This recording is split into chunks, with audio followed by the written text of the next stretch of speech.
thanks and applause. Keep at it, mademoiselle. Amazing. Can you imagine the strength that message gave her?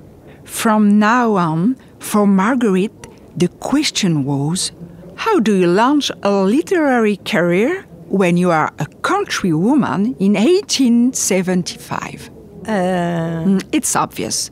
You have to stop appearing as a woman. How does she do that? Thanks to her grandparents. Every Friday, they come to indulge in spiritualism. During one session, Marguerite was possessed by the soul of a Swedish Renaissance man who claims his name is Rachilde.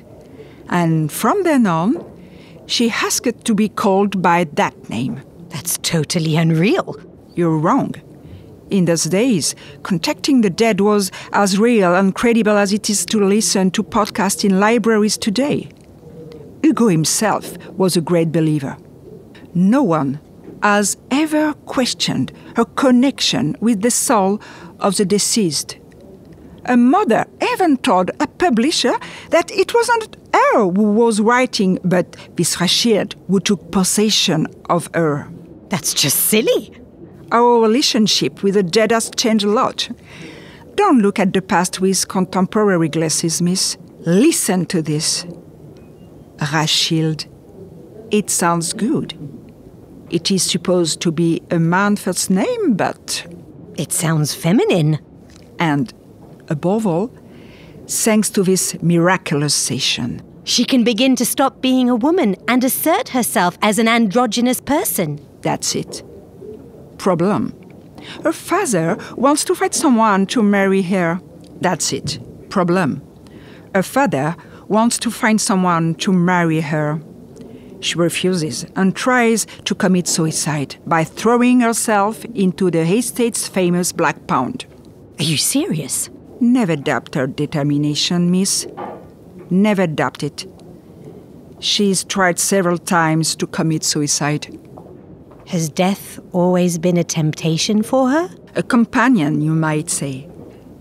Anyway, she's sent to a religious institution for 2 years, but nothing helped. She writes, sharpens her pen, and to escape the nightmare of family life, she finds a shelter in her grandfather's library. She grew up alone, among books. Books that were often not appropriate for her age.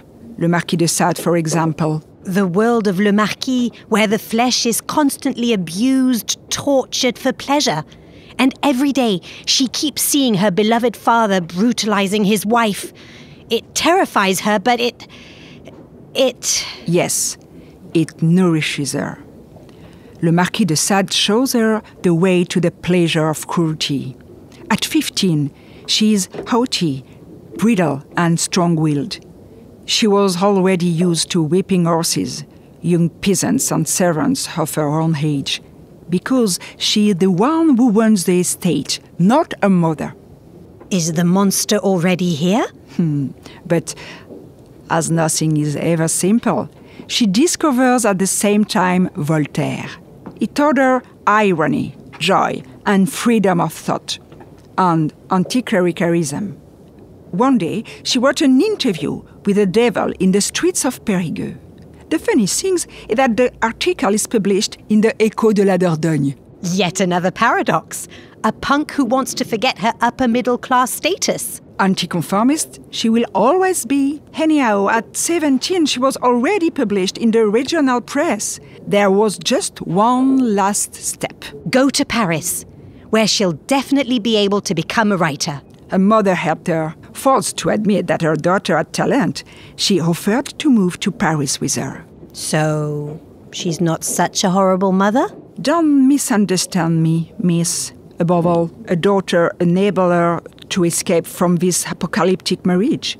But, in fact, with her personal skills, her mother opened the doors of the Parisian literary salons and got her a job at a woman's magazine. Paris transforms a lame, ugly duckling into a swan. Rachilde discovers both the Latin Quarter and Camille Flammarion's salon, She makes friends with poverty-stricken artist and Sarah Bernard, one of the only women in Paris to wear pants. Rachilde is 20 years old, beginning to be published, but does not forget to cut her hair and to ask the police authority to allow her to dress as a man. The patronymic Rachilde, more than just a pen name, becomes the symbol of a real transformation.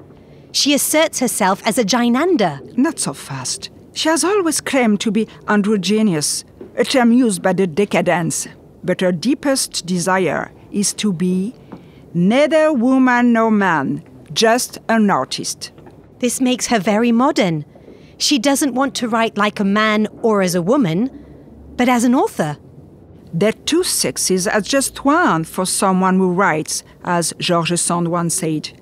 And walking in her footsteps at 24... She publishes Monsieur Vénus. This sultry book, censored in France, was published in Belgium by a pornographic publisher. But let's talk about it somewhere else, in a quiet place. Where? Just behind you, in the armchairs, next to the window. Come on.